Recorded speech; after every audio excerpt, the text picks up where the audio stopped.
जय हिंद दोस्तों, कैसे हैं आप सब। आशा करते हैं आप सब बहुत अच्छे होंगे। आपका स्वागत है अपने चैनल द ब्राइट फ्यूचर उज्जवल भविष्य में। हमारे साथ जुड़े रहने के लिए हमारे चैनल को सब्सक्राइब करें, शेयर करें और वीडियो को लाइक करें। बेल आइकन को प्रेस करना ना भूलें ताकि रेगुलर अपडेट आपको मिलते रहें। चलिए आज देखते हैं हम लोग रीजनिंग का सिलेबस।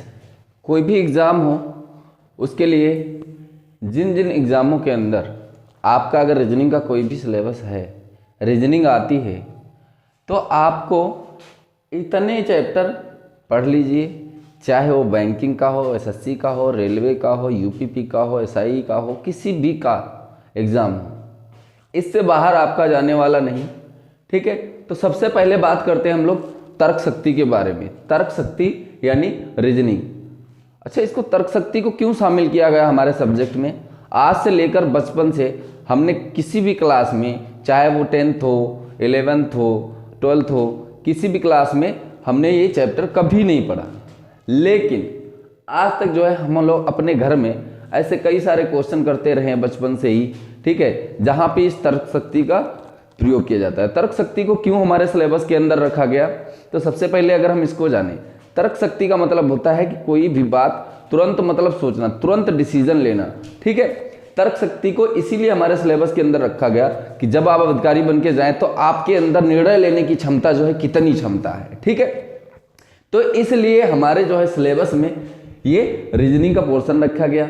लेकिन यहाँ पे अलग अलग सारे बहुत सारे एग्जाम होते हैं, वनडे एग्जाम होंगे, वहाँ पे आपका रीजनिंग का सिलेबस आना ही आना है। ठीक है, अच्छे अच्छे एग्जामों में रीजनिंग देखने मिलती है और इसकी हर एक एग्जाम के अंदर एक अपनी ही अहम भूमिका रहती है, क्योंकि ये चैप्टर इतना आसान है और आसान भी नहीं है। क्योंकि यहाँ पे सबसे ज़्यादा आसान किस लिए हो जाता है कि हमको ये चैप्टर करने में मज़ा आते हैं। ठीक है, इसलिए हमको आसान लगता है। लेकिन अगर आप इसको बहुत अच्छे से पढ़ना चाहते हैं, यानी अगर एग्जाम के अंदर आपको एक रैंक बनानी है, अच्छे नंबर लाना है, तो आप सबसे पहले क्या कीजिए, रीजनिंग। ये 3 ही चैप्टर होते हैं, रीजनिंग, हिंदी और मैथ्स, जहां से बच्चा अच्छा स्कोर कर पाता है। पर मैथ्स सबको नहीं आती। रीजनिंग ऐसा चैप्टर है जो हर एक बच्चा अगर 25 नंबर का है तो वहां से 20 के आसपास तो ले ही आता है। लेकिन बहुत अच्छे पढ़ने वाले 25 में 25 सही करते हैं। तो ये चैप्टर जो हैं ये हमारे लिए बहुत ही मतलब हम अगर इसको एक सीरीज बनाकर पढ़ेंगे तो हमारे लिए एक आसानी सी हो जाएगी। ठीक है, अगर कुछ भी पढ़ते रहे, मान लो थोड़ी देर हमने यहाँ से कोडिंग डिकोडिंग चालू किया, फिर पूर्व धारणाएं पहुँच गए, तो हमारे लिए मतलब दिक्कत हो जाएगी और कुछ भी समझ में नहीं आएगा। ठीक है, तो सबसे पहले हम इसका सिलेबस नोट डाउन करेंगे। सब लोग अपना अपना पेन और कॉपी जरूर लेकर बैठ जाएं। अगर किसी चीज़ की तैयारी करते हो तो उसके बारे में हमको पहले अच्छे से छानबीन करनी चाहिए कि भैया ये कहाँ से पूछा जाएगा, कितना पढ़ना है, कितना नहीं पढ़ना है। जो भी आपके चैप्टर में होगा, यानी बहुत ज़्यादा चैप्टर भी नहीं है ये, और एक एक दिन के, सबसे मज़े की बात तो ये है कि एक एक 2-2 दिन के ये सारे चैप्टर हैं जिसमें आपका एक भी क्वेश्चन नहीं छूटेगा। 32-33 चैप्टर है, इससे ऊपर बाहर कुछ भी नहीं। अगर इतना आप पढ़ के चले जाते हो, कोई भी एग्जाम हो, ऑल ओवर इंडिया में जितने भी एग्जाम होते हैं और जहाँ पे भी रीजनिंग आती है या तर्क शक्ति जहाँ पे भी आती है, वहाँ पे आपका अगर इतने चैप्टर आपके कंप्लीट हैं, एक भी क्वेश्चन छूटने वाला नहीं है। इतना आप विश्वास मान के चलिए। ठीक है, तो सबसे पहले हम सिलेबस की बात करते हैं। ठीक है, आपको क्या करना है, कॉपी पे बढ़िया से वो सिलेबस नोट करते जाना है, इसके चैप्टर कितने चैप्टर हमको पढ़ने हैं। ठीक है, तो सबसे पहले बात करते हैं कूटकरण। ठीक है, कूटकरण जिसको हम क्या कहते हैं, इंग्लिश में क्या कहते हैं, हमने इंग्लिश और हिंदी दोनों में लिख दिया है ताकि जो इंग्लिश वाले हैं वो इंग्लिश में और हिंदी वाले हिंदी में, किसी की दिक्कत ना हो। ठीक है, तो आराम से इनको नोट कीजिए अच्छे से। और पहले पेज पे जो भी आप कॉपी बनाते हैं उसके पहले पन्ने पे ही सिलेबस लिखा होना चाहिए कि आपको कितना पढ़ना है और क्या क्या पढ़ना है। ठीक है, तो हम बात करते हैं कोडिंग डिकोडिंग। इसको हिंदी में कहते हैं कूटकरण। अब कूटकरण से बहुत सारे क्वेश्चन आते हैं। अगर किसी भी चैप्टर में अगर रीजनिंग का है सिलेबस, तो यहाँ से मान के चलो आपके जो है हर एक एग्जाम के अंदर 4 से 5 क्वेश्चन आ ही जाते हैं अच्छे खासे कोडिंग डिकोडिंग से। इसके अंदर अलग अलग सीरीज देखने को मिलेंगी। एक तो तुम्हारी वर्णमाला से, ठीक है अंग्रेजी वर्णमाला से कोडिंग डिकोडिंग की, फिर तुम्हारी जो है लैंग्वेजल होगी जो लैंग्वेज में पूछी जाएगी, और उसके अलावा तुम्हारा इसी के अंदर मैट्रिक्स भी आ जाता है। इसके अंदर आपका जो है मैट्रिक्स, जिसको हम बोलते हैं मैट्रिक्स, ठीक है, जिसको हम लोग कहते हैं अवयव, अवयव भी इसी के अंदर आ जाता है। तो कई सारी सीरीजें होंगी इसके अंदर कोडिंग डिकोडिंग की, जो हम लोग आगे जब एक एक चैप्टर पढ़ेंगे तो इसके अंदर हम देखेंगे कितनी सीरीजें है, और हर एक सीरीज से एक एक क्वेश्चन आता है, ठीक है, जिसमें कि आपको यहाँ से वो भी दिखने कोडिंग डिकोडिंग का कि हमारी जो वर्णमाला है, दाएं से 5वां अक्षर, बाएं से 9वां अक्षर, इस टाइप के भी क्वेश्चन काफी सारे देखने को मिलेंगे, ठीक है। तो कोडिंग डिकोडिंग का सबसे पहला चैप्टर हो गया, और ये बहुत ज़्यादा इंपॉर्टेंट है, इसको आप लोग स्टार लगा के रख लीजिए, क्योंकि यहाँ से आपने पढ़ा है अगर आगे तो आगे के चैप्टरों में बहुत ज़्यादा मदद मिलने वाली है। उसके बाद आता है सादृश्यता परीक्षण। सादृश्यता परीक्षण ये अलग अलग टाइप के, इसमें कुछ भी पूछ सकता है। जीएस से रिलेटेड इसमें बहुत ज़्यादा क्वेश्चन पूछे जाते हैं, जैसे कि भारत नई दिल्ली, यानी भारत से संबंधित नई दिल्ली है तो जापान से संबंधित आगे आपको दे देगा कि क्या, जापान से संबंधित क्या, ठीक है। सादृश्यता का मतलब होता है सामान्य दर्शिता, यानी दर्शाना है, जैसे कि पहले वाले पार्ट में या दूसरा वाला पार्ट दे देगा और पहले वाले को बोलेगा कि दूसरा वाला जैसे दर्शाया गया है वैसे ही पहला वाला पार्ट आपको दर्शाना है। जैसे आपको दे देगा गाय तो आगे अनुपात लगा के दे देगा बछड़ा, ठीक है। यहाँ पे जगह नहीं है लेकिन हम बोलते रहेंगे, आप लोग समझते रहना, ठीक है। तो क्या होगा कि जैसे गाय के साथ बछड़ा तो भैंस के साथ क्या, तो इनका मतलब होता है सादृश्यता। फिर आता है वर्गीकरण, यहाँ पे आपको भिन्न छांटना होगा, यानी वर्गीकरण मतलब भिन्नार्थक शब्द होंगे जो उसमें कुछ अल्टर होगा, अलग होगा, उसको छांटना होगा। और यहाँ से भी क्वेश्चन हमको हर एक एग्जाम के अंदर 1 से 2 क्वेश्चन यहाँ से, 1 से 2 क्वेश्चन यहाँ से देखने को मिलते हैं, और एक क्वेश्चन यहाँ से भी देखने को मिल जाता है, या कभी कभी 2 भी क्वेश्चन यहाँ से देखने को मिल जाते हैं हर एक एग्जाम के अंदर, ठीक है। उसके बाद बात आती है घड़ी की, तो घड़ी के अंदर भी हमको एग्जाम के अंदर एक क्वेश्चन देखने को मिल जाता है, और यहाँ कई टाइप से आपसे क्वेश्चन पूछेगा, कोड के आधार पर पूछ सकता है, ठीक है, या कोई व्यक्ति जो है सुबह निकला और 2 घंटे बाद उसकी ट्रेन, बस वाले, ऐसे भी पूछ सकता है। अलग अलग टाइप के कई सारे तरीके से क्वेश्चन आते हैं, तो इसलिए हमको घड़ी भी पढ़ना है अच्छी तरीके से। फिर आती है आपकी क्रम व्यवस्था परीक्षण। ये चैप्टर अपने आप में बहुत ज़्यादा इंपॉर्टेंट है। किसी किसी एग्जाम में आपको 2 से 3 नंबर, या किसी किसी एग्जाम के अंदर 2 नंबर, 1 से 2 नंबर तो पूछे ही जाते हैं, 1 से 2 नंबर तो पूछे ही जाते हैं। क्रम व्यवस्था परीक्षण, अच्छा इसके फायदा क्या है, अगर हम क्रम व्यवस्था परीक्षण पढ़ेंगे तो आगे हमको जो है पजल के अंदर भी बहुत सारा इसमें लाभ मिलता है। यानी अगर इसको हम अच्छे से पढ़ेंगे तो हमारी पजल अच्छी हो जाएगी, अगर पजल हम अच्छे से पढ़ेंगे तो रैंकिंग व्यवस्था भी हमारी अच्छी हो जाएगी, और बाकी चैप्टरों में भी हमको अलग अलग जो है हमारे पाठ्यक्रम, उसके अंदर हमें अलग अलग लेसनों में बहुत ज़्यादा फायदा मिलने वाला है, ठीक है। उसके बाद बैठकी व्यवस्था, अच्छा क्रम व्यवस्था हम पढ़ेंगे तो साथ में बैठकी व्यवस्था में हमको फायदा मिलेगा, ठीक है। सिटिंग अरेंजमेंट आपको दे दिया जाएगा, बोलेगा त्रिभुज के अंदर बिठाना है, चतुर्भुज के अंदर, आयत के अंदर, वर्ग के अंदर, वृत्त के अंदर बिठाना पड़ेगा, अलग अलग, ये पंक्ति में बिठाना पड़ेगा। तो इसमें कई तरीके के क्वेश्चन आते हैं, ठीक है। और उसमें कि ए बी के दाहिने तीसरा बैठा हुआ है, सी डी के दाएं 5वां बैठा हुआ है, इस टाइप से क्वेश्चन देगा। उसमें से 4, 5, 6, 8, 10, 12, इस बार तो एसएससी जीडी के अंदर 12 लोगों को बिठाने के लिए, और बच्चे छोड़ के आ गए। इतना आसान सा ये चैप्टर है बैठकी व्यवस्था, लेकिन यहाँ से जिसने नहीं पढ़ा होगा वो तो छोड़ के आएगा ही, ठीक है। तो ये बहुत ही आसान चैप्टर है, पर दिखने में थोड़े से बड़े लगते हैं, लेकिन इनके अंदर कुछ भी है नहीं, ठीक है। उसके बाद आता है श्रृंखला परीक्षण, यानी सीरीज टेस्ट, ठीक है। जैसे 2, 4, 6 गुणोत्तर श्रेणी ये पढ़ी होगी आप लोगों ने, मैथ में भी ऐसे ही इसमें भी आता है कि 2, 4, 6 आगे क्या आएगा, या 8 या 10, 20, 30 और फिर ब्लैंक दे देगा, फिर 50, तो बीच में क्या रह जाएगा 40। इस टाइप के क्वेश्चन इसमें सीरीज टेस्ट में आते हैं। तो कई तरीके से इसमें भी आते हैं, 4 से 5 तरीकों से क्वेश्चन, या तुमको कुछ अलग दे देगा, या तो फिर क्यूब के आधार पर दे देगा, या तो वर्ग के आधार पर देगा, अलग अलग क्वेश्चन इसमें देखने को मिलेंगे, ठीक है।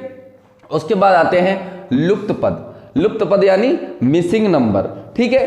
अब यहाँ से क्वेश्चन कई तरीके से बनते हैं, और यहाँ पे 1 नंबर आपका पूछ लिया जाता है। श्रृंखला परीक्षण से भी 1 से 2 नंबर पूछ लिए जाते हैं, और बैठकी व्यवस्था से 2 से 3 नंबर पूछ लिए जाते हैं। अब ये एक एग्जाम के लिए हम नहीं बता रहे, हम सारे एग्जामों के लिए बता रहे हैं, ठीक है। तो ये मत कहना कि यहाँ पे जो नंबर हो जाएंगे तो 50 से 60 नंबर हो जाएंगे, क्योंकि ये अलग अलग जो एग्जाम आते हैं तो उनके अंदर बहुत ज़्यादा, अगर यहाँ पे 32 चैप्टर लिखे हुए तो 32 चैप्टर से थोड़ी आएंगे, आधा नंबर किसी से थोड़ी आएगा। तो ऐसा होगा किसी से 15 चैप्टरों से पूछ लिए जाते हैं क्वेश्चन, किसी से 20 से पूछ लिए जाते हैं, किसी से 14 क्वेश्चन पूछ लिए जाएंगे 14 चैप्टरों से, या ज़्यादा अगर किसी में रीजनिंग आती है जैसे यूपीपी है तो इन सारे से आएगा। यहाँ पे 1-2 जो चैप्टर हैं वो छोड़ के बाकी सबसे ही आने हैं, ठीक है।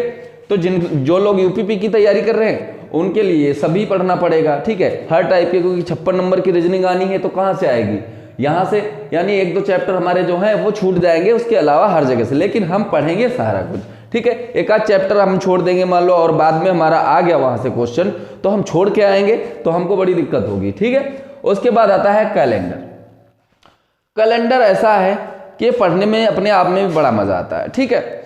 जब इसको पढ़ोगे तो इस पे आधारित कई सारे टाइप के क्वेश्चन बनेंगे, जैसे कैलेंडर रिपीटेशन, किसी का वर्ष निकालना है, किसी का वर्ष का दिन निकालना है, जन्मदिन निकालना है, या फिर इसके आधार पर आ सकते हैं कि जो है रोहन का जन्म 24 से पहले 22 के बाद हुआ है, या दूसरे कोई उसमें 2 पर्सन होंगे वो आपस में डिबेट कर रहे होंगे कि उनको ठीक तरीके से याद है कि उसका जन्म जो है 18 से पहले और 16 के बाद हुआ है, तो 20 का दिन ऐसे बताना रहता है। तो कई टाइप से कैलेंडर के क्वेश्चन आते हैं, ये भी हम लोग बहुत अच्छे से पढ़ रहे होंगे, ठीक है। या फिर कैलेंडर का रिपीटेशन, कोई कैलेंडर जो है आज जो है 2019 में यूज हुआ है तो आगे वो कब यूज होगा, या ऐसे आ सकता है कोई कैलेंडर जो है 2012 में जो कैलेंडर यूज हुआ था वो आगे कब यूज होगा। तो इस टाइप से कैलेंडर के क्वेश्चन आते रहते हैं, ठीक है। उसके बाद पासे के अंदर 4 से 5 टाइप के क्वेश्चन आएंगे। सबसे पहला आएगा हमारा 1 आकृति का, दूसरा आएगा 2 आकृति का, 3 आकृति का, 4 आकृति का। उसके अलावा जो हमारा आएगा ओपन डाइस यानी खुला पासा, उसको बंद करना पड़ेगा, या बंद पासा उसको खोलना पड़ेगा। तो अलग अलग से 5 से 6 टाइप के क्वेश्चन आते हैं, और यहाँ से 1 से 2 नंबर पूछ ही लिया जाता है, ठीक है। कैलेंडर से भी 1 नंबर पूछ लिया जाता है, और मिसिंग नंबर से भी 1 नंबर पूछ लिया जाता है। उसके बाद जो आता है हमारा घन एवं घनाभ, ये चैप्टर जो है अपने आप में इतना इजी चैप्टर है कि यहाँ से आपके मौखिक क्वेश्चन होते हैं, कलम उठाने की कोई जरूरत नहीं, पर ये पढ़ने में जो है बच्चों को बहुत ज़्यादा कठिन लगता है, ठीक है। और यहाँ पे लोग क्वेश्चन छोड़ आते हैं जिनको समझ में ही नहीं आता है कि ये अपने आप में बहुत ही ज़्यादा आसान है। जब आप पढ़ रहे होंगे तो बहुत ज़्यादा मज़ा आएगा इस चैप्टर में, कि आप कहेंगे कि आज तक हमने जो पढ़ा कहाँ से क्या पढ़ा, ठीक है, जो आज तक हमको समझ में नहीं आया, क्योंकि बच्चे इसको समझना ही नहीं चाहते हैं, घन और घनाभ को, ठीक है। तो ये चैप्टर जो है बहुत आसान है, और यहाँ से एक क्वेश्चन आता ही आता है, कहीं ना कहीं आपको दिखने को मिल जाएगा अगर कोई अच्छा एग्जाम होगा, ठीक है। उसके बाद आता है वेन आरेख। वेन आरेख से 2 से 3 क्वेश्चन हमको दिखने को मिल जाते हैं, या से 1 से 2 क्वेश्चन दिखने को मिल जाते हैं। बहुत आसान चैप्टर है, यहाँ से भी कुछ खास हमें ज़्यादा मेहनत नहीं, मशक्कत नहीं करनी पड़ेगी। और यहाँ से आपको अलग अलग टाइप से वेन डायग्राम बना दिया जाएगा कि एक चित्र है जो आयत जो है डॉक्टरों को, और जो व्रत है वो नर्सों को, और जो तुम्हारा जो कुछ और दे देगा, चतुर्भुज दे देगा, वर्ग दे देगा, और उनमें अलग अलग तरीके से बता देगा कि ये किसानों को, तो इसमें बताया कि किसान कितने हैं जो नर्स और डॉक्टर नहीं है। इस टाइप से आपको वेन डायग्राम, या फिर उसके अंदर दे देगा वेन डायग्राम का अलग अलग तरीका, कि कोई भी 4 चीज़ें पूछ लेगा कि 4 चीज़ें 3 चीज़ें, जैसे मनुष्य, भाई, बहन, इनको आकृति के द्वारा आपको डायग्राम के द्वारा दर्शाना है। तो ये भी चैप्टर आसान ही है, ठीक है। यहाँ से भी क्वेश्चन हमारे आते ही आते 1 से 2 नंबर के आते ही आते हैं। उसके बाद आता है आपका न्याय वाक्य, सिलोजिज्म। न्याय वाक्य के अंदर आपको अलग अलग टाइप से हर एक एग्जाम के अंदर आजकल तो ये पैटर्न चल गया है कि यहाँ से आपके जो क्वेश्चन आते हैं 1 से 2 नंबर तो पूछे ही पूछे जाते हैं। यहाँ से कोई भी एग्जाम हो, यहाँ से क्वेश्चन कभी नहीं छोड़े जाते, ठीक है। जैसे पूछ लेगा, इसके अंदर क्या होता है कि कुछ ए बी है, सभी बी सी हैं, इस टाइप के क्वेश्चन आते हैं, और बहुत लोगों को ये कठिन लगता है, जबकि बहुत ही आसान चैप्टर है। इससे आसान यहाँ पे कुछ चैप्टर तो ऐसे हैं जिनके अंदर आपको कलम तक उठानी नहीं, विदिन 2 से 3 सेकंड बस आप क्वेश्चन पढ़ो, आंसर लगाओ, ठीक है। तो यहाँ से आपको ज़्यादा मेहनत नहीं करनी है। बहुत सारे चैप्टर ऐसे हैं जहाँ पे आपको मेहनत ही नहीं करनी है, ठीक है, सिर्फ आंसर ही लगाना है। तो यहाँ से भी लोग क्वेश्चन छोड़ के आ जाते हैं, जबकि ये आसान है। उसके बाद आता है संकेत एवं चिन्ह, सिंबल्स एंड नेशन। तो सिंबलों को, चिन्हों को हमको क्या करना है, उनको पहचानना है, संकेत, ठीक। अलग अलग टाइप से आकृति भी दी होंगी, या सिंबल्स इसके अंदर आएंगे, या फिर इसके अंदर ग्रेटर देन, लेस देन वाला, ए ग्रेटर देन बी, ठीक है, लेस देन सी, ऐसे करके क्वेश्चन आएंगे। तो इसके अंदर हमको ये क्वेश्चन देखने को मिलेंगे। उसके बाद आते हैं हमारे दिशा और दूरी, जो कि बहुत ज़्यादा आसान नहीं है फिलहाल, और यही क्वेश्चन आसान लगते हैं क्योंकि ये क्वेश्चन जो है हर एक सबसे पहले किसी भी आप कहीं भी पढ़ोगे तो सबसे पहले ही कराए जाते हैं, और बच्चों के आसान भी लगते हैं, लेकिन सबसे ज़्यादा जो गलती होती है यहीं से होती है, ठीक है। तो यहाँ से 5 से 6 टाइप के क्वेश्चन पूछे जाएंगे। पहली बात तो किसी का किलोमीटर पूछ लिया जाएगा कि कोई बंदा है लेफ्ट राइट इतना इतना गया, 5 किलोमीटर 10 किलोमीटर दाहिने और 12 किलोमीटर बाएं, ऐसे करके और कितनी दूरी। तो पहली बात तो इसमें दूरी पूछी जाएगी। उसके बाद आपका इसमें दिशा पूछ ली जाएगी। फिर कोई क्वेश्चन होंगे जिसमें दिशा और दूरी दोनों पूछ ली जाएगी।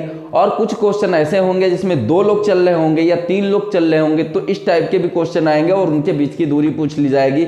या फिर इसके अंदर कोई गांव, कोई घर, कोई दुकानें एक लाइन में या अलग अलग, उनकी दूरी पूछ ली जाएगी। या फिर इसके अंदर आकृति या उसके परछाई वाले क्वेश्चन आ जाते हैं, ठीक है। या रेल के इंजन वाले की धुआं इस साइड उड़ रहा है, हवा उस साइड से चल रही है, तो बताओ रेल किस साइड में जा रही है। तो इस टाइप से क्वेश्चन पूछ लिए जाएंगे। कई तरीकों से इनमें क्वेश्चन पूछे जाते हैं दिशा और दूरी के अंदर, ठीक है। आसान है, कुछ कठिन नहीं है।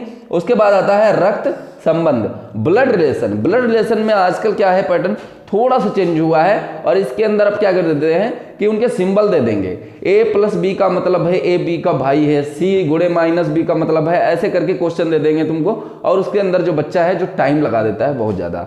अब इसके अंदर ये आसान चैप्टर है इसलिए इनको कोई छोड़ना नहीं चाहता, लेकिन यहाँ से लोग क्या करते हैं 2 से 3 मिनट तक लगा देते हैं क्वेश्चन करने में, और शायद ही क्वेश्चन वो गलत भी हो जाता है। तो इतना टाइम लगाने के बाद भी क्वेश्चन गलत हो जाता है। इसको भी बहुत अच्छे तरीके से पढ़ रहे होंगे और बहुत आसान तरीके से, जो कि आपके 10 से 20 सेकंड के अंदर आंसर आ जाएगा। उसके बाद पढ़ेंगे पहेली परीक्षण यानी पजल टेस्ट। बचपन में ही घर वाले कोई ना कोई कहावत या जिसको बोलते थे बुज्जहुरी, वो पूछते रहते थे, ठीक है, कि बताओ कि एक शेर है, एक पनवाड़ी के पास में बकरी है, शेर है और पान के पत्ते हैं, इधर ले जाना उधर ले जाना, ऐसे। या सेटिंग अरेंजमेंट की तरह ये भी एक चैप्टर है, ठीक है। या ताश के पत्तों पर आधारित आ सकता है, या तो इमारत पे आधारित आ सकता है, चौथी पचई छठी मंजिल पे इतने आदमी रहते हैं परिवार के सदस्य, या परिवार के सदस्यों के बारे में पूछ सकता है कि अलग अलग व्यवसाय करते हैं। तो इसमें कई तरीके से क्वेश्चन आते हैं। और ये मजे की बात ये है कि ये जब भी आता है तो ये सीधे सीधे आता है आपका 5 नंबर या फिर 3 नंबर का, ठीक है। एक क्वेश्चन होगा 5 नंबर या 3 नंबर का, पर इसमें टाइम बहुत ज़्यादा लग जाता है। अगर आप प्रैक्टिस करके नहीं जाओगे तो गलत भी कर दोगे और टाइम भी लगाओगे, ठीक है। तो इसको भी हम लोग बहुत अच्छे से पढ़ेंगे। उसके बाद आता है हमारा इनपुट आउटपुट मशीन। ये हमारे अच्छे एग्जाम के अंदर आता है, जैसे SI हो गया, SSC हो गया, या बैंकिंग हो गया। बैंकिंग का तो ये सबसे इम्पोर्टेंट है, ठीक है। यहाँ से सीधा सीधा 5 नंबर, या SSC के अंदर भी 5 नंबर का पूछ लिया जाता है, या अलग अलग UPSI के अंदर इस बार तो नहीं पूछा गया, पहले 5 नंबर 3 से 5 नंबर का पूछा जाता था, ठीक है। तो अलग अलग एग्जामों के अंदर यहाँ पे पूछ लिया जाता है इनपुट आउटपुट। ये सारे बहुत अच्छा चैप्टर है, पर यहाँ से लोग क्वेश्चन क्या करते हैं, जो पढ़ के नहीं जाएगा छोड़ेगा ही, लेकिन ये इंपॉर्टेंट सीधे सीधे 5 नंबर आपको दिलवा दे, ठीक है। उसके बाद आता है आहारता परीक्षण, ठीक है, एलिजिबिलिटी टेस्ट। इसको हम लोग कहते हैं एलिजिबिलिटी टेस्ट, यानी आपका जो है माइंड चेक करेगा एग्जामिनर कि आपके अंदर कितनी क्षमता है। तो इसके अंदर एक कहानी सी लंबी टाइप की दे देगा और बताएगा कि फला आदमी को इतने मार्क्स, कोई कंपनी में कोई वैकेंसी निकली हुई है, उसके लिए क्या करना है कि किसी आदमी को ग्रेजुएट होना चाहिए, 80% नंबर होना चाहिए, उसकी उम्र जो है 20 से 30 साल के बीच में होनी चाहिए, ठीक है, वो भारतीय होना चाहिए। ऐसे टाइप से क्वेश्चन आएगा और फिर उसके बाद में आपको क्या दे देगा, उस किसी पर्सन का जो है ए का मान लो ब्यौरा दे दिया पूरा।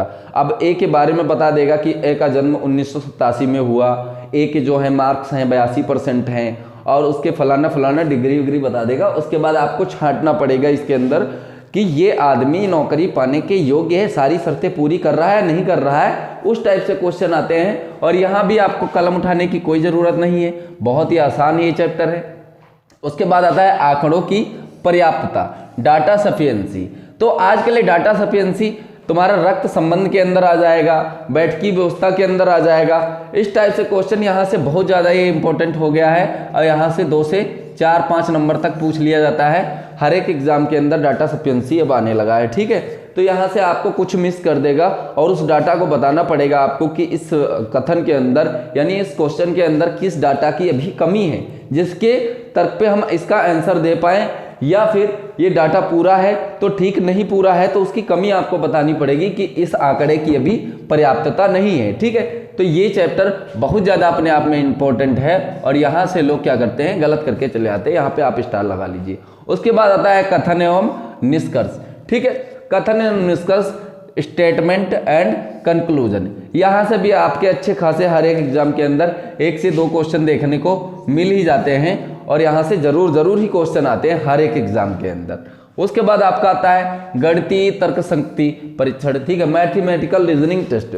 तो इसके अंदर भिन्न भिन्न टाइप के क्वेश्चन आएंगे, जिसके अंदर आपका आयु संबंधी भी आएगा और गणित पे आधारित, ठीक है, जो बोडो मास का नियम होगा उस तरीके के बहुत सारे क्वेश्चन आते हैं और हर एक एग्जाम के अंदर 2 से 3 नंबर के क्वेश्चन आ ही जाते हैं, ठीक है। यहाँ पे आपको मैथ जो पढ़ रहे होंगे उनके लिए थोड़ा सा आसान हो जाएगा, क्योंकि ये सेम मैथ के अंदर भी चैप्टर है और रीजनिंग के अंदर भी चैप्टर है। तो ये 2 जगह पूछ लिए जाते हैं, यानी आप यहाँ पढ़ोगे तो मैथ में आपको थोड़ा सा फायदा मिलेगा और मैथ में पढ़ोगे तो आपको रीजनिंग में फायदा मिलेगा। तो ये दोनों जगह चैप्टर पूछे जाते हैं, आयु संबंधी दोनों जगह पूछा जाता है। तो यहाँ से 2 से 3 नंबर आपके तो पक्के ही हैं। उसके बाद आता है कथन एवं पूर्व धारणाएं, स्टेटमेंट एंड अजम्पशन, ठीक है।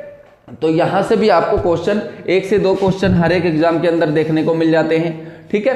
तो आगे देखते हैं हम लोग। फिर आता है अंग्रेजी वर्णमाला शब्दकोश।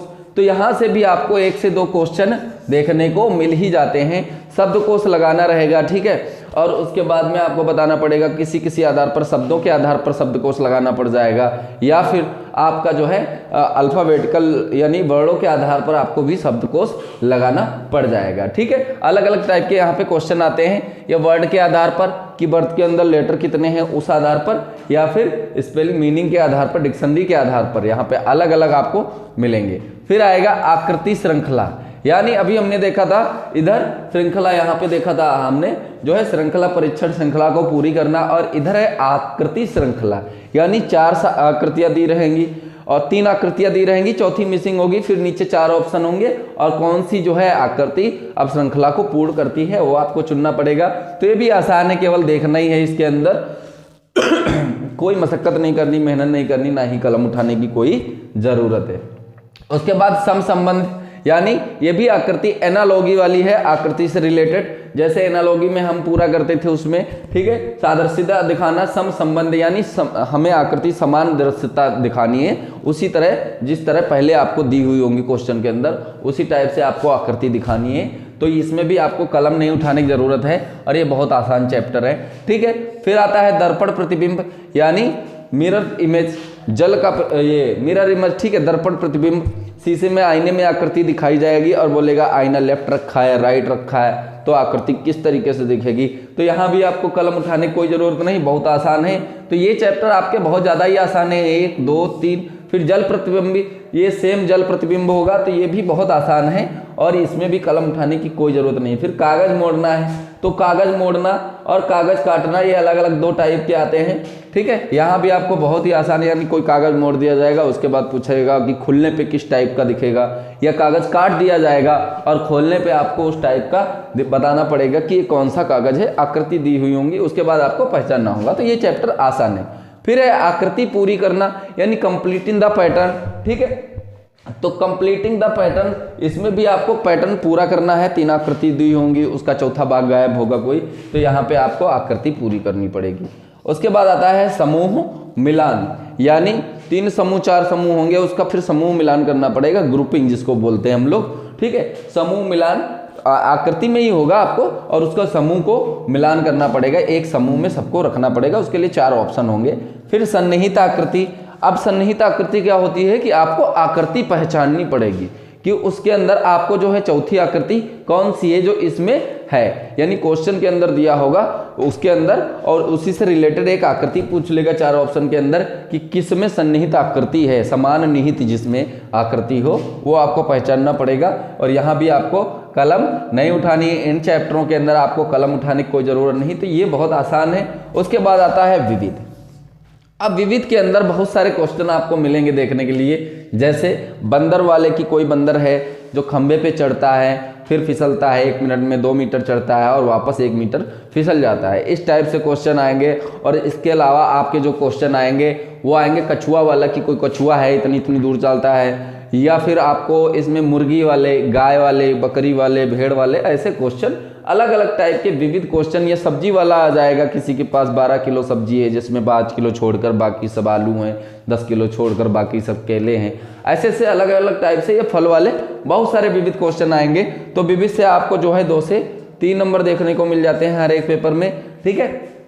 तो इतने हमारे चैप्टर हैं, यानी हमारे जो चैप्टर हैं टोटल 33 चैप्टर है। कुल कितने हैं? 33, ठीक है। अगर आप इतना पढ़ के जाते हो, इतने चैप्टर करके जाते हो, तो इससे बाहर आपका एक भी क्वेश्चन जाने वाला नहीं। ये आप अभी लिखवा लो या पेपर करने के बाद में आप आ जाना और हम आपको बता देंगे कहाँ से क्वेश्चन आपका नहीं आया। हर एक जगह से आपका क्वेश्चन आएगा, ठीक है। यानी 33 चैप्टर विविध को मिलाकर, ठीक है, और इसके बाहर कुछ भी नहीं आएगा। उसके बाद अब आपको पढ़ना कैसे है कि आपने पूरी लिस्ट बना ली, पूरा ग्राफ बना लिया। अब क्या करना है कि हम जो है, अब आपको क्लास मिलेगी, एक क्लास एक चैप्टर फिनिश, ठीक है। एक क्लास एक चैप्टर फिनिश, यानी कूट करण या कोडिंग डिकोडिंग का अगर हम उठाएंगे तो जितने भी उसमें घंटे लगेंगे, 2, 3, 4, 5 घंटे, जितने भी घंटे लगेंगे उसको पूरा हर एक टाइप टू टाइप पढ़ेंगे। जितने भी इसके अंदर 7 से 8 टाइप हैं वो हम एक एक टाइप पढ़ेंगे और एक एक टाइप के क्वेश्चन करवाएंगे, ठीक है। तो एक दिन आपको क्लास मिलेगी, उसको आपको देखना है, उसके बाद में हर टाइप के क्वेश्चन करना है। अगले दिन क्या करना है? अगले दिन आपको वीडियो नहीं मिलेगी, अगले दिन आपको प्रैक्टिस करने हैं वो क्वेश्चन, ठीक है। उसके बाद आपको मैसेज करना, कमेंट करना है। उसके बाद जो भी आपके क्वेश्चन रह जाते हैं तो आपको सीधे टेलीग्राम का लिंक भी दे दिया जाएगा और आपको व्हाट्सएप नंबर भी, व्हाट्सएप पे भी आप भेज सकते हो। तो उसके जो भी आप क्वेश्चन, मतलब जिसमें किसी को भी डाउट रहेगा या डाउट ग्रुप बना देंगे तो आप उस पर क्वेश्चन अपने अपने डाल सकते हो, ठीक है। तो ये तो आपका पहला हो गया पूरा। फिर उसके बाद हम साथ तक कुछ ऐसे चैप्टर हैं जो कि एक 1.5 घंटे के हैं, लेकिन कुछ इसके अंदर ऐसे चैप्टर हैं जिनके अंदर आपको कम से कम टाइम लगा तो 4 से 5 घंटे। ये 4 से 5 घंटे की क्लास यहाँ पे रहेगी। उसके बाद में जो आपका काम रहेगा उसको रिवाइज करना, बार बार प्रैक्टिस करना। 1 से 2 दिन का टाइम मिलेगा, जैसा भी चैप्टर होगा उस हिसाब से उसको टाइम दिया जाएगा, ठीक है। तो कोई भी हाल फिलहाल में एग्जाम नहीं है अभी, लेकिन जो भी नियर बाई एग्जाम आने वाला है उसके लिए हम इसको पूरे सब्जेक्ट यानी जितना भी चैप्टर है उसको हम कंप्लीट करा देंगे किसी भी एग्जाम से पहले, जिसमें अगर रीजनिंग पूछी जाती है। तो 33 चैप्टर हैं टोटल, जो है हम एक दिन छोड़ के देंगे, यानी हमारे जो लगेंगे 66 दिन, 2 महीने 6 दिन, ठीक है। 2 महीने 6 दिन, 2 महीने 6 दिन में आपकी रीजनिंग ऐसी हो जाएगी जहां से आप एक भी क्वेश्चन नहीं छोड़ोगे, ठीक है। पर इतना आपको तो करना ही पड़ेगा और इतनी चीजें जो हैं, आपको कितने चैप्टर पढ़ने ही कितने हैं, ठीक है। एक तो ये आपको पढ़ना है 2, 3, 4, 5, 6, इधर के तो सारे पढ़ने आपको 16 चैप्टर। उसके बाद पढ़ने तो सारे हैं, पर जहां जहां आपको मेहनत नहीं करनी, सिर्फ कलम नहीं उठानी है, तो आपके यहां से हो गए 1, 2, 3, 4, 5, 6, 7, 8, 9, 10 नहीं 9 चैप्टर ऐसे हो गए। 33 में 9 चैप्टर आपके ऐसे हो गए जिसमें आपको कलम भी नहीं उठानी। और इसके अलावा 1-2 चैप्टर इधर से भी हैं, जो कि एक हो गया आपका घन एवं घनाभ का और पासा का, ये भी आपको देख के ही बताना है। और एक हो गया आपका वेन आरेख यानी वेन डायग्राम, इनमें भी कलम नहीं उठानी। तो 10 से 12 चैप्टर ऐसे हो जाते हैं जहां पे आपको कलम ही नहीं उठानी है, सीधा सीधा आंसर करना है। बाकी बच्चे आपके 20 से 22 को जो 20 से 22 बचे हुए हैं चैप्टर, इस पे आपको अच्छे से प्रैक्टिस करनी है और अपनी रीजनिंग पे ऐसी पकड़ बनानी है। यदि आपका 25 नंबर का आ रहा है तो 25 में 25 की तो गारंटी नहीं ले रहे, क्योंकि एक आध गलत भी हो जाता है, यानी 23 से 25 के बीच में ही आपका स्कोर रहे, ठीक है। अगर आपकी 56 नंबर यूपीपी का एग्जाम आ रहा है, यूपीपी के लिए एक तो ये रामबाण, अगर सिलेक्शन लेना है तो रीजनिंग को आपको बहुत अच्छे से पढ़ना पड़ेगा। जो ये समझे कि हमारी मैथ बहुत अच्छी है और रीजनिंग हम सही कर लेंगे, तो हमने अच्छों को देखा है जिनकी मैथ तो बहुत अच्छी लाजवाब है, पर वो रीजनिंग में कुछ कर नहीं पाते, क्योंकि वो प्रैक्टिस नहीं करते और वो सोचते हैं रीजनिंग एकदम हलवा है, ठीक है। अगर जिसको मैथ आती है उसको रीजनिंग आती, तो ऐसा कुछ भी नहीं होता है, क्योंकि यहाँ पे बहुत सारे चैप्टर जो रीजनिंग से रिलेटेड, मैथ से रिलेटेड बिल्कुल नहीं है, ठीक है।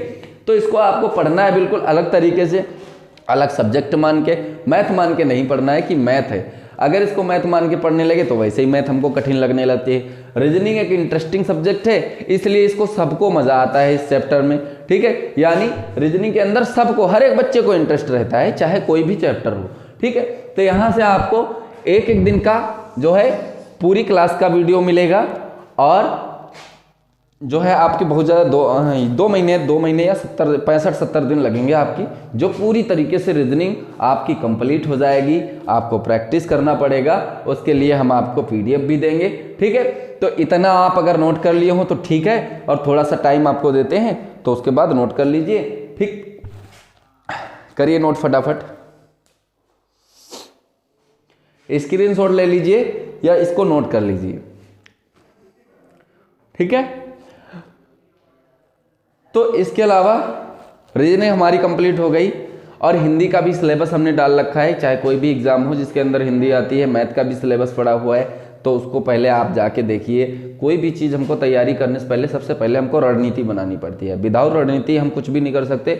यानी अगर हमको अच्छा स्कोर करना है एग्जाम के अंदर तो हमें रणनीति बनानी पड़ेगी। जैसे हमें ये चैप्टर इतने पता है कि यहाँ से पढ़ना है, तो एक चैप्टर हमारा कंप्लीट हो जाएगा, तो उसके बाद हम यहाँ से निश्चिंत हो जाएंगे कि यहाँ से हमारा नंबर बाहर जाने वाला नहीं है। इस हिसाब से आपको पढ़ना है चैप्टर, कोई भी चैप्टर, कि एक भी क्वेश्चन हमारा छूटे ना। हर टाइप के क्वेश्चन प्रैक्टिस करने हैं, और वो जो कि हम यहाँ पे करवाएंगे आपको, ठीक है। तो पढ़ते रहिए, और जिन लोगों ने अभी तक सब्सक्राइब नहीं किया है तो हमारी मेहनत यही है कि आप चैनल को सिर्फ सब्सक्राइब कर दें, और आपका कुछ नहीं जाएगा लेकिन हमारे लिए वो बहुत कुछ हो जाएगा। सब्सक्राइब कर दें और लाइक कर दें, बस इतना ही आप कर दें, या दोस्तों को शेयर कर देंगे। तो इतना फिलहाल कोई करता नहीं है, लेकिन आपका मन हो तो कर देना, अच्छा लगे तो कर देना, वरना मत करना, क्योंकि चैनल आपको अच्छा लगे तभी आप करना। वैसे कोई ज़रूरी नहीं है, क्योंकि हम ज़बरदस्ती नहीं करवाएंगे, आपका मन ही नहीं होगा पढ़ने का तो अलग बात है, ठीक है।